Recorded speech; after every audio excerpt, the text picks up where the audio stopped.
हाय दोस्तों, नमस्कार। कैसे हैं आप लोग? मेरी नई लाइफ स्टाइल में स्वागत है आप लोगों का। हम लोग अच्छे हैं, मस्त है, स्वस्थ हैं। और आप लोग कैसे हैं? देख सकते हो हम दोनों साथ में बैठे हुए हैं और सुबह सुबह का टाइम है। सुबह का टाइम है, ठंडा लग रहा है। आज दोनों लोग सेम सेम पहन लिए। ठंडा लग रहा है दोनों लोगों को। सेम से हाँ जी, करिया ब्लैक ना। करिया ब्लैक ताहा का ज्यादा बिना है करिया क्या बा, तो। हमार ज्यादा उज्जर बा। इनका ज्यादा काला है, मेरा ज्यादा उजला है।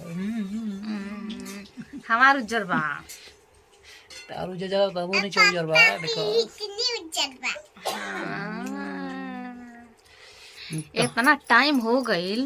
देख रहे हैं दोस्तों, इतना टाइम हो गया, 9 बज गया है। उसमें देख नहीं रहा है लोगों को टाइम, मतलब के बता क्या कीजिएगा। और आप उठते नहीं है टाइम से, और काहे के? अब उठते हैं टाइम से, तू ना उठे लो, समझ लो।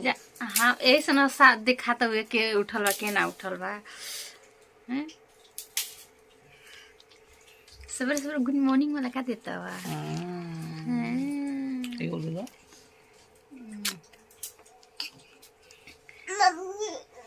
हाँ, तो ठीक हो गया, गुड मॉर्निंग वाला मेरे को मिल गया।